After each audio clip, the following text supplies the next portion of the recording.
At family dinner, my sister introduced her new boyfriend, and then everything changed when they tried to humiliate me, until I revealed something that left them speechless. When people stop seeing you as family and start treating you like an outsider, it doesn't always happen with a big fight or a dramatic blow-up. Sometimes it happens slowly, casually, with a passing insult that's supposed to be just a joke, a side comment that gets a few polite chuckles, and a dinner table full of familiar faces that suddenly feels unfamiliar. And the worst part, you smile through it, not because you're okay, but because you're trying not to show them they got to you. My name's Marshall. I'm 28, and I've never really fit into my family. Not because I'm some black sheep with a criminal record or a wild past. I just took a different path than the one they expected. I didn't go to a fancy college, didn't land a high-paying job in finance or law like my older brother, and definitely didn't become the walking family trophy like my sister Morgan. She's 26, just 2 years younger than me, and somehow managed to become both my mom's favorite and my dad's echo chamber. She followed the family script to the letter: honors student, business degree, got engaged to a guy from a respectable family, and now works some mid-tier marketing job that gets treated like she's personally reinventing capitalism. Meanwhile, I run an online antique restoration business. I started it myself, right out of my garage. And yeah, it's not glamorous, but it's mine. I take forgotten things, broken things, and bring them back to life. Chairs, clocks, old radios, even vintage arcade cabinets. You'd be surprised how much people will pay to restore a memory. But to my family, that's not a real job. It's just a hobby I haven't grown out of. Dinner that night was supposed to be a casual family catch-up at my parents' house, something we did once every couple of months. Dad grilled steaks. Mom made her usual 2 dry lasagna for backup. And my brother Jeremy brought his wife and 2 kids, who immediately took over the living room with iPads and goldfish crackers. I showed up on time, brought a bottle of wine, and even brought a handmade centerpiece. I thought Mom might like a vintage-style table runner with polished brass napkin rings I'd restored from an old estate sale. She took one look at it, smiled tight, and said, "That's sweet, honey, but we don't really do that rustic look anymore." I brushed it off. I've gotten good at brushing things off. But then Morgan walked in, and everything shifted. She made an entrance like she was walking into a movie premiere, flashing smiles, tossing her hair, and holding the hand of some guy none of us had met before. He looked like he'd been plucked straight from an Instagram ad for cologne. Tall, sharp jawline, designer shoes that probably cost more than my car's monthly insurance. Morgan practically glowed, introducing him. "Everyone, this is Parker. He's a consultant. We met at a networking event last month." A consultant? Of course. No one ever really knows what consultants do, but it sounds expensive. So, my parents were immediately impressed. "Oh, how wonderful," Mom gushed, leaning in for a double cheek kiss. "It's so nice to finally meet someone Morgan actually brings home. That means something, you know." Dad shook his hand and clapped him on the back like they'd known each other for years. Jeremy gave him a half smile while juggling his toddler. Even the kids looked up from their iPads for a second before getting bored again. I stood up, smiled politely, extended my hand. "Marshall, older brother, good to meet you." Parker shook it and nodded. "Nice to meet you too, man. I've heard a little about you." I raised an eyebrow. "All good things, I hope." Morgan laughed a little too loud. "We'll see after tonight." It was just a comment. Small, easy to ignore. So I laughed too, though my stomach twisted a little. I chalked it up to sibling teasing. Nothing new. We all sat down to eat. The table was full, Jeremy and his wife on one end, Mom and Dad across from each other, and Morgan and Parker sitting right next to me.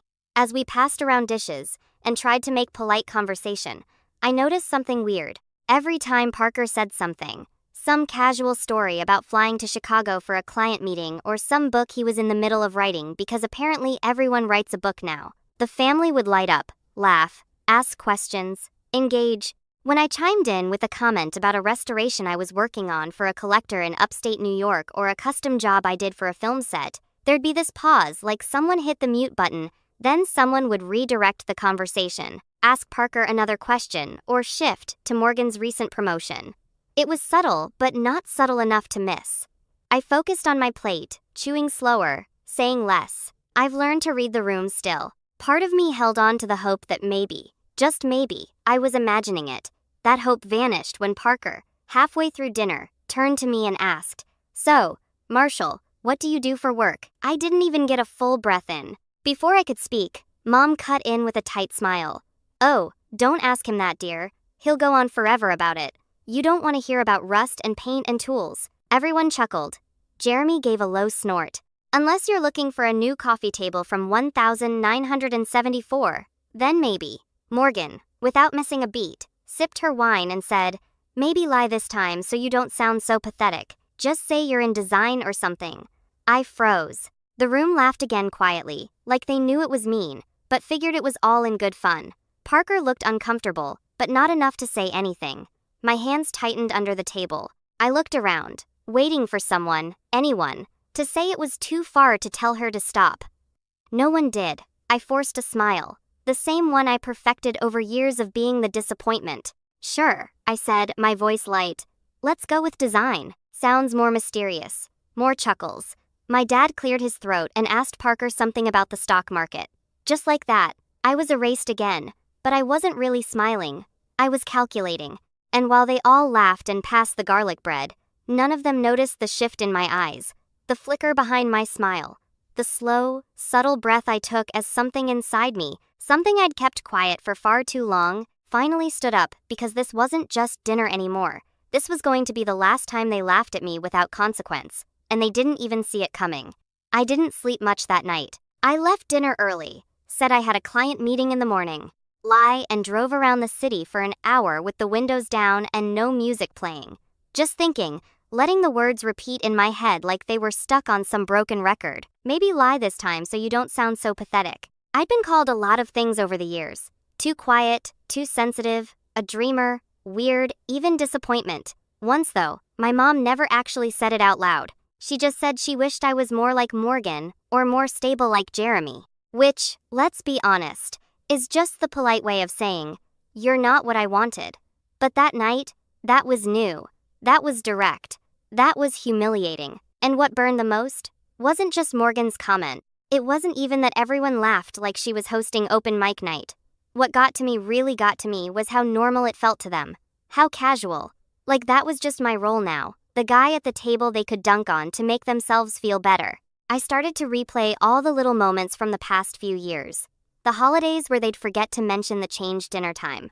The birthdays where I got gas station gift cards while Morgan got jewelry. The way Jeremy always acted like I lived in a basement somewhere. Even though I owned my own house, every moment I brushed off, laughed off, told myself wasn't worth making a scene over. I saw them differently now. Like puzzle pieces I hadn't realized were all part of the same picture. And the picture looked a lot like someone being pushed out of their own family. So yeah, something changed that night. I didn't scream. I didn't text anyone some big dramatic message. I just stopped hoping. I stopped waiting for them to see me, to understand me, to treat me like I mattered. And as messed up as it sounds, there was something weirdly freeing about that. But life went on, at least for a few weeks. I went back to work. A few new commissions rolled in. One from a collector restoring 1960s jukeboxes. Another from a boutique hotel downtown that wanted their entire lobby redone in mid-century pieces. The kind of jobs I used to want to tell my family about. The kind of thing I used to be proud of. This time I said nothing until the text came. "Mo dinner next Sunday. Everyone's coming. Parker's proposing and wants the family there." That was it. No, "How are you?" No, "Hope you're free." Just a statement like I was a seat on the guest list, not a person. I stared at the screen for a full minute. It was so them, so Morgan to make it into a performance. Of course, he was proposing with the whole family there. Of course, there'd be photos, speeches, and champagne. I could already picture the captions. "She said yes. Our little girl all grown up. So lucky to welcome Parker to the family," and I'd be there in the background, half visible, probably holding someone's coat. I almost didn't go. I really thought about just vanishing, saying nothing, skipping town for a weekend. But something held me back. Not curiosity, not guilt, just the need to see it. To finally confirm to myself that whatever connection we had left was long gone. Sunday came and this time I dressed up. Not in some desperate attempt to impress them. Just enough to feel like I was in control. Clean black button-D down, pressed slacks. New watch I bought for myself 6 months ago, but never worn. I even styled my hair, which for me was borderline revolutionary. When I walked in, I was 10 minutes early. Jeremy was already there, same as always. His wife nodded at me and quickly turned back to her phone. The kids were on the couch watching some cartoon on full blast. My dad was outside grilling, and my mom was in the kitchen directing everyone like she was running a wedding. Nothing new. Then Morgan walked in, glowing like a stage light. Parker right behind her. She wore this long, deep green dress like she was about to attend an awards show. And he had on a tailored navy blazer and the same overconfident smirk as last time. They made a beeline for the living room, immediately soaking up compliments.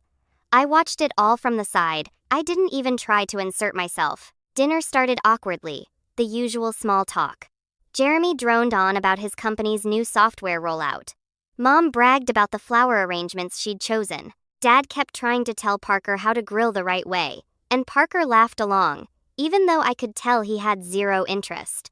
Then it happened. Morgan stood up, tapped her glass with a spoon, and said, Okay, everyone, before we eat dessert, Parker has something he wants to say." Gasps, claps. The kids looked up, my mom's eyes already filled with tears like she'd rehearsed them. Parker stood, pulled a little box from his blazer, and started some speech about love and fate and how he'd known since their first date. Then he turned to Morgan, got down on one knee, and popped the question.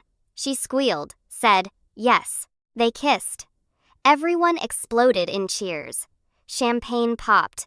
My mom hugged them both like she'd just won the lottery. Jeremy actually clapped like he was at a game. I stayed seated, smiled, clapped once, said, "Congrats," when it felt appropriate. Then Parker did something unexpected. He turned to me. "I know we haven't talked much, Marshall," he said, "but I hope I'll get to know you better. Morgan says you're super creative and, you do cool stuff with furniture." I blinked. Morgan looked mildly uncomfortable but said nothing. I nodded slowly. "Yeah, something like that." Parker gave me this sheepish smile, then glanced at Morgan. "She told me you made a chest for a museum once. That sounds pretty impressive." That made Morgan snap into action. "Oh, he's exaggerating. It was just a small piece for a local exhibit. Nothing major." My mom chimed in. "Yes, let's not confuse a display with a permanent feature, but it's sweet of you to show interest, Parker." They both laughed, and that was it. That was the moment something inside me cracked, because it wasn't just about the work. It wasn't just about being underestimated. It was about how they did it. Always with a smile. Always with concern or corrections. Always twisting every decent thing I did into something laughable. Dismissible. Like even when a stranger tried to give me credit, they couldn't allow it. I stood up calmly. My fork clicked against my plate. Actually, I said voice even. It was for a museum. A private collection curated exhibit. They hired me to restore a 19th century writing desk that had belonged to a state senator. It was the centerpiece of the entire room. The room went quiet. Morgan blinked. "Well, yeah, and last week I cut in. I signed a contract with a hotel chain that's renovating 7 properties to vintage themes. I'll be handling the custom restorations for all of them. So, it's not just a hobby." The silence grew thicker. Parker looked vaguely impressed. Jeremy looked mildly irritated, like I'd ruined the vibe. My dad shifted in his seat. My mom gave me that brutal smile I knew too well, the one that meant she'd say something passive-aggressive in 32. "Well, we're happy for you, honey," she said. "But tonight's about Morgan. Let's not derail the celebration." I let that sink in. Then I turned to Morgan. "You ever wonder," I asked, "why you can't talk about me without adding a little insult after every sentence?" Morgan raised an eyebrow. "What are you talking about?" "Maybe lie this time so you don't sound pathetic," I quoted. "Ring a bell." Her cheeks flushed. "It was a joke." "No," I said, taking a step back. "It wasn't. It never is. Not when it comes from you. Not when it comes from any of you." Mom stood up now, sensing things had shifted. "Marshall, let's not start drama." I met her eyes. "No, let's finally have it." I took a breath. "I'm done pretending like I don't hear what you really think. I'm done playing the silent, polite, invisible son who smiles while you all chip away at whatever's left of my self-respect. You don't get to laugh at me, talk down to me, rewrite my life in front of strangers, and then expect me to show up and clap when you tell me to." My voice wasn't loud, but it didn't need to be. Morgan scoffed. "Wow. Okay, someone's having a meltdown. I turned to her slowly. You've spent your whole life building a pedestal out of praise and favoritism, and somehow still managed to look down on everyone from it. I hope Parker likes the view. She froze. Even Parker looked caught off guard. I turned toward the door. I'm leaving. And don't worry, I won't embarrass you again. Not by showing up and definitely not by being myself. And then right as I reached for my coat, my mom said something I'll never forget. Well, don't expect to be included in the wedding if you can't behave like an adult. I froze, slowly turned, and the look I gave her must have said everything I didn't need to. Because in that moment, I knew exactly what I needed to do next. But I said nothing. I just opened the door, stepped outside, and walked into the cold air like I was finally breathing again. And none of them knew that this wasn't the end. It was only the beginning. I didn't cry in the car. I didn't scream. I didn't punch the steering wheel. I didn't even call a friend to vent about it. I just sat there gripping the wheel, engine humming quietly under me, staring out at the dark suburban street in front of my parents' house. Their porch light glowed soft yellow behind me, like a spotlight on a stage I just walked off. I felt hollow. That's the thing about hitting your emotional limit. It doesn't always look like a breakdown. Sometimes it's numbness. Sometimes it's just quiet. Like your body and your mind have both shut down to stop you from falling apart in public. I drove home in silence. No radio, no podcasts, just the sound of tires on pavement and my breath catching every once in a while when my thoughts tried to wander back to that moment. Don't expect to be included in the wedding as if I was some child who needed to be taught a lesson. My own mother had essentially told me I was replaceable. And the worst part, I kind of believed her. The next few days were a blur. I went through the motions, woke up, brewed coffee, ignored my phone, walked into my workshop, and stared blankly at the antique arm wire I'd been meaning to finish refinishing. I had orders, emails, even a couple of voicemail messages from past clients, one of them excitedly, telling me she'd referred me to a magazine that was writing a piece on vintage furniture design. But I didn't care. I felt like everything I'd worked for, everything I'd built, suddenly didn't matter. Like it was all paper thin, the moment my family dismissed it with a joke. What good was creating beautiful things if the people who were supposed to believe in you saw it as a punchline? I stopped checking Instagram, paused all new commissions, let messages pile up. I wasn't sad, not exactly. I was tired, not just of them, of always being the one who had to rise above it, to swallow pride, play peacemaker, or minimize my own success just to avoid being called dramatic. For years, I told myself that one day they'd come around, that I'd make it and they'd finally see me, accept me. But that Sunday proved something I should have learned a long time ago. Some people don't want to see you succeed unless they can take credit for it. A week passed, then another. I didn't hear from any of them. Not Morgan, not Jeremy, not even my mom. It was like I'd just been written out of the family script. A forgotten extra that left the set, and it stung. I'd be lying if I said it didn't. But something strange happened in that silence. Without the constant noise of trying to impress them, trying to measure up, I started hearing myself again. It started small. One morning, I brewed coffee, sat at my kitchen table, and opened a message I'd been ignoring for days. It was from a man named Arthur, who ran a luxury restoration shop in upstate New York. He'd seen some of my work through a mutual client and wanted to talk about a partnership. I almost deleted it. Then I didn't. I replied with a short message and set up a call for the next afternoon. I figured I'd probably back out, but I didn't. When the call came, Arthur turned out to be this calm, kind, older guy in his late 60s with a voice like gravel and stories for days. He'd been in the business for over 30 years and said my work reminded him of when he first started. Attention to detail, passion for history, no shortcuts. He told me he was semi-retiring and looking for someone younger to collaborate with. Someone who could take on overflow clients, maybe even help train apprentices in the future. I know it sounds sudden, he said near the end of the call, but good craftsmanship is rare. Passion's even rarer. I don't care what degrees you've got. What I see in your work is someone who gives a damn. That's what matters. I didn't say anything at first because no one had ever put it that way before. That call flipped a switch. Not a loud one, just a soft click, like a light bulb flickering back to life in a dark attic. Over the next few weeks, I started working again. Quietly, steadily, I finished the arm wire, shipped it to a client in Charleston, who emailed me a full paragraph about how it made her cry when she saw it in person. I accepted Arthur's offer to take on 2 of his clients, and one of them turned out to be this interior designer in Chicago who immediately booked me for more. I started posting again, but not for likes, just to share. Pieces I was proud of, details I loved, stories behind each item, and people responded more than ever before. Comments flooded in, orders stacked up. Even a small YouTube design channel featured my work in a short segment about craftsmen who still do it by hand. And slowly, I started to feel different.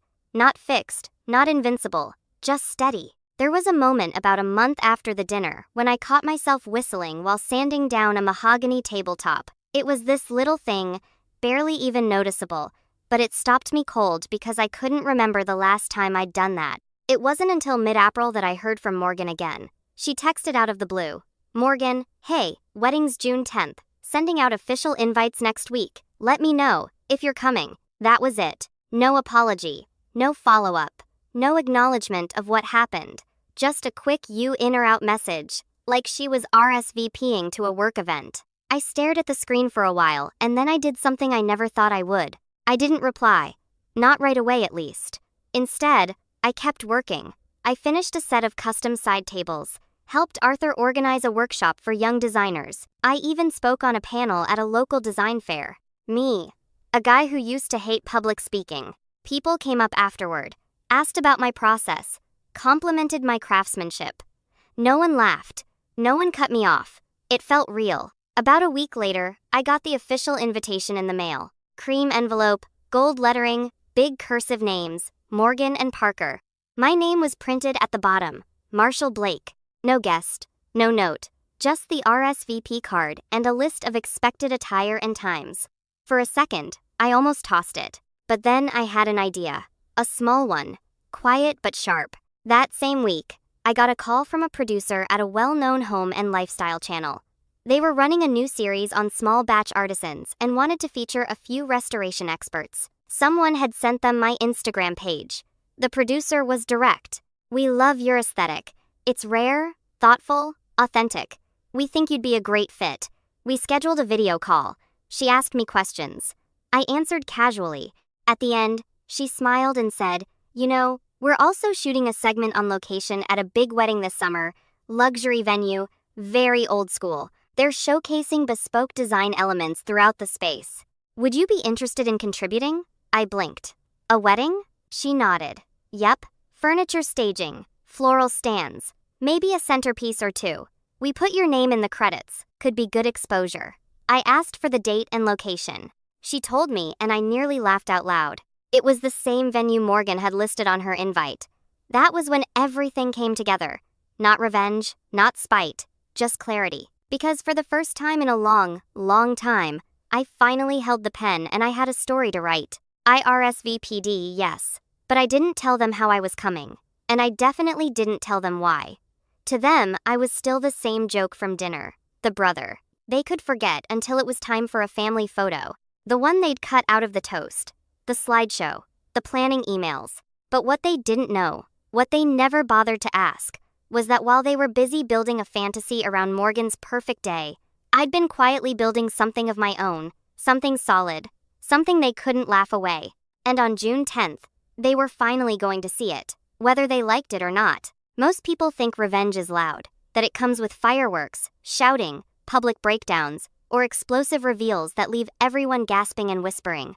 Maybe that's how it works in movies, but in real life, the best revenge is quiet, patient, precise. It's not about making a scene, it's about making a point. So when I said yes to Morgan's wedding invite, I didn't do it out of sentimentality. I wasn't hoping they'd change or come to their senses or even apologize for how they treated me.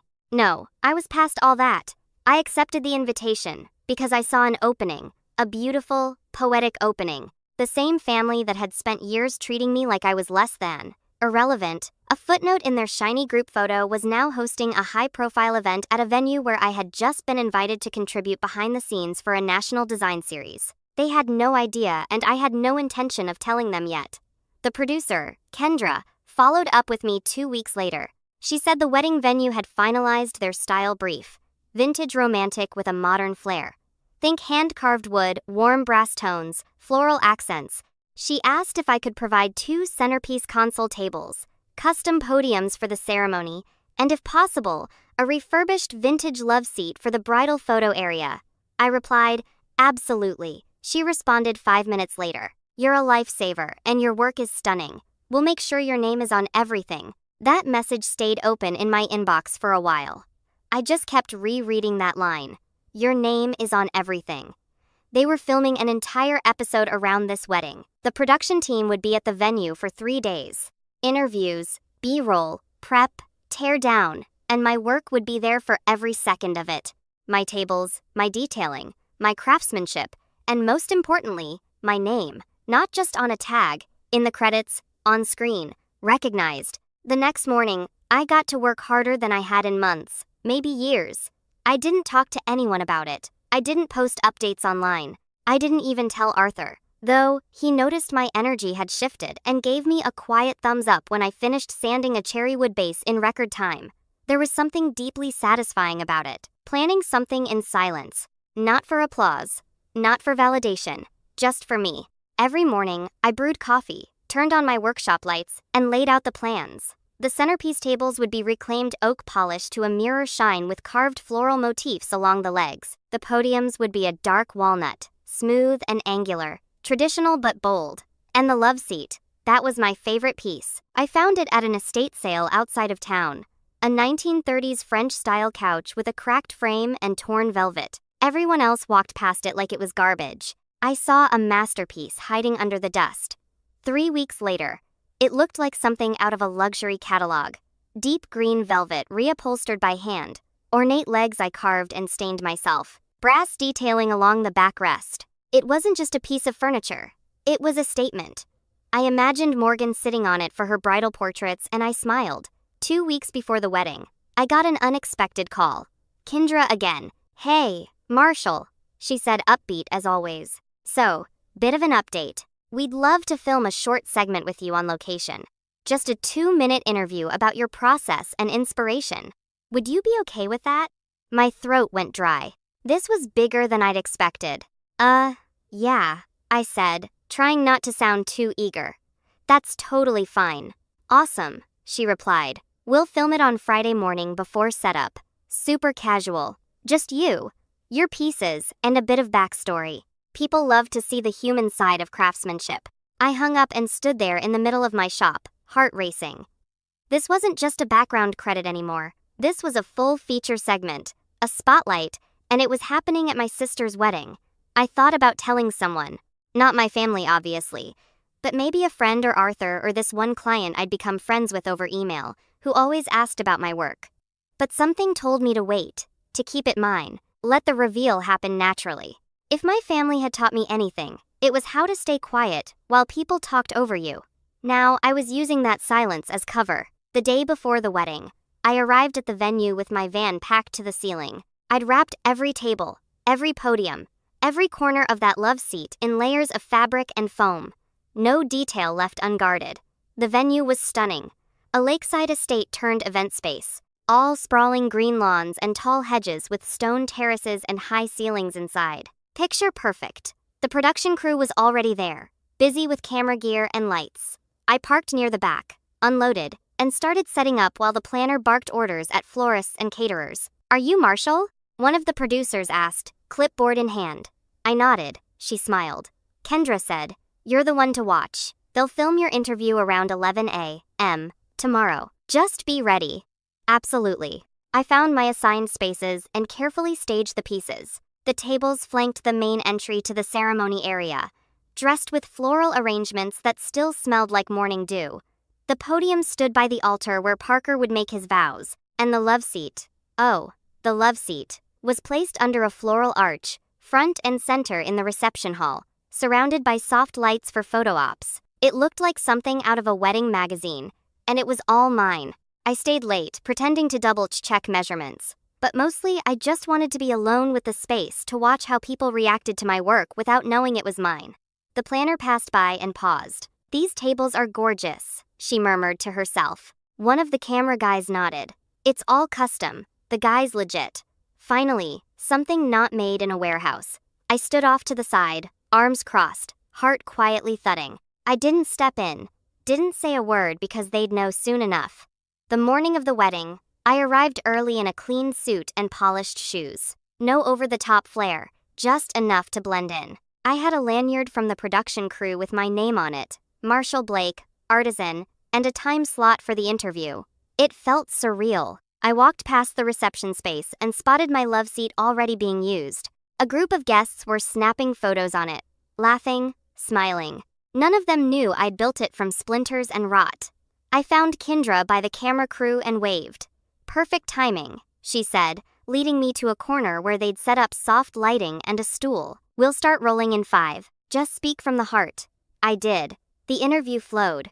I talked about why I got into restoration, what I loved about vintage pieces, how every scar and scratch told a story. I kept it honest, grounded, not trying to impress, just trying to be me. When we wrapped, the crew clapped softly and one of them said, "Man, that was great. You've got a real presence." I nodded, thanked them, and walked off to the side of the garden, just in time to see Morgan arrive. She stepped out of a sleek silver car in a lace-trimmed gown, surrounded by bridesmaids, photographers, and my mom. They didn't see me, but I saw them. I watched as they laughed, posed, and directed people like it was their personal movie set. And then, just as Morgan turned toward the entrance, she saw the tables. Her face tilted slightly. Then she saw the love seat. Her eyes narrowed. She turned to my mom and said something I couldn't hear, but I saw her lips move. Then her brows knit. My mom followed her gaze, looking vaguely puzzled, and that was when the first domino fell. It didn't take long. Around noon, guests started to arrive. People commented on the decor, the custom touches, the way the vintage elements elevated the entire aesthetic. A few even asked where the pieces came from. Then someone pointed out the credits. On a table near the reception entrance, the production crew had placed a neat printed display card featured artisan Marshall Blake. Furniture design, restoration, and custom woodcraft, as seen on channel name S, upcoming special modern heirlooms. It was right there, front and center. I saw my mom notice it first. She went still. Then she whispered something to my dad. Jeremy looked confused. Morgan. She stared at the sign like it had personally insulted her. She turned, scanned the crowd, and finally her eyes found mine. I just smiled. A quiet, knowing smile. The kind you give when you finally stop playing their game and start playing your own. Morgan was the first to approach me. Not immediately. No. She waited until the ceremony had ended. The vows delivered with Pinterest-worthy precision. And guests had been ushered into the reception hall. She'd smiled through the whole thing, tight-lipped, eyes flicking toward me more than once like she couldn't believe I hadn't vanished into the walls. I'd stayed back close to the production crew, sipping a ginger ale, and watching from the sidelines like I was nobody, just another vendor, a ghost. But the moment the crowd settled and the cameras began capturing the staged beauty of the evening, she made her move. She approached with a practiced smile, still in her gown, her train dragging lightly behind her like it cost more than my rent. "Marshall," she said, sweet and sharp like a compliment wrapped in a warning. "Can we talk for a second?" I looked up slowly. "Sure." She walked me toward a quiet corner behind the reception tent. As soon as we were out of sight of the guests and photographers, her smile dropped like a curtain. "What is this?" she hissed. I blinked, feigned ignorance. "The wedding? You know what I mean?" Her voice dropped, sharp with panic. "Why are your things all over this venue?" "Things?" I echoed, glancing toward the furniture I'd spent weeks restoring. "You mean the centerpiece tables, the podiums, the love seat that every single one of your guests has already posed on?" She crossed her arms. "Don't get smart with me. You're sabotaging my wedding." I laughed once quietly. "Sabotaging? I built half this place, Morgan. If anything, I saved it." She stared at me like I'd grown 2 heads. "Did you plan this? Did you know the crew would feature your work here?" I met her eyes calm as a still lake. "They contacted me through a client. I didn't mention your wedding at all, just accepted the job." It wasn't until they told me the date and venue that I realized who it was for. Her jaw clenched. "I could have said no," I added, "but I didn't, because why should I?" She didn't respond. "And I could have warned you," I continued. "Told you I was involved, but I figured it'd be more fun this way." Her mouth opened, closed. "I'm not here to ruin your day, Morgan," I said, stepping a little closer. "I'm here because I belong here. Because for once, my work is being appreciated, recognized, celebrated. And you know what? You don't get to erase that." She looked around, probably hoping someone would interrupt. No one came. You told me to lie about what I do, I said, so I wouldn't sound pathetic. But now everyone at your wedding is fawning over my designs, taking pictures, asking about me, including the wedding planner and 3 guests who've already asked for my card. I leaned in slightly. So if you're embarrassed, maybe it's not me you're embarrassed about. She stared at me, face unreadable. I turned to leave but paused. Oh, and congratulations, by the way. Beautiful ceremony. Then I walked back into the reception hall, leaving her standing in the shadows of her own perfect day. It didn't stop there. See, the funny thing about getting featured on national television during someone else's wedding, people notice. By the time the episode aired a month later, I'd already had 3 new commissions booked. Not from randoms, real names. A design blogger in LA, a boutique hotel owner in Maine, a film set decorator in Toronto. Each of them had seen a preview clip the channel posted on their social media, highlighting my work, and that now famous green velvet love seat. You've got an eye, the blogger told me. In a story, I didn't disagree. I expanded my workshop, hired an assistant, and even got approached by a publisher about writing a short coffee table book on restoration art and storytelling through furniture. It felt surreal but not undeserved. The more my name circulated, the more I realized how little I needed the validation I used to chase. Then came the call from my mother. She didn't lead with an apology. That would have required reflection. Instead, she said, "We saw the episode. Very well done. Surprised you didn't mention Morgan or the family at all." I stayed quiet for a second. Then I said, "Why would I?" She huffed. "Well, we are your family. Are you?" I asked calm. "Because you've treated me more like an embarrassment than a son. And when you had the chance to show up for me, you chose to laugh instead." Her tone shifted. Defensive. "That's not fair, Marshall. You've always been sensitive." "No," I said. "I've always been respectful." "You mistook my silence for weakness." Another pause. Then her voice softened. "Your father wants to have a dinner. Get everyone together. Start fresh." I leaned back in my chair, looking around my workshop. My space, my business, my life. "I don't think so," I said. "What?" "I'm not interested in starting fresh. I already started over without you, Marshall." "I don't hate you," I said.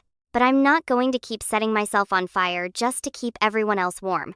And then I hung up.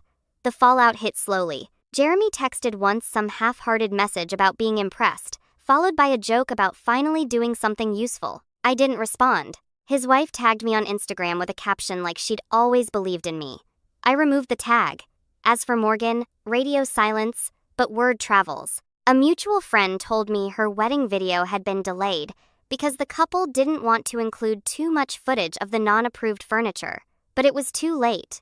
The venue had shared it, the magazine had shared it, even the local news picked it up when the episode aired. Her wedding may have been her big day, but my name was the one people remembered. A few months later, I got an invitation in the mail. Morgan and Parker were hosting a housewarming party at their new home in the suburbs. Big cursive font, white and gold trim, my name at the bottom again. This time, I tossed it in the trash without reading the rest. I didn't need to show up anymore. I already had in every living room that watched that episode, in every home that now had a piece of my work in it, in every article that mentioned my name next to words like masterful, authentic, and one to watch. Revenge didn't come with fire and fury. It came with focus, with patience, with knowing that you don't have to scream to be heard. You just have to let your work speak for you. And mine spoke louder than any of them ever.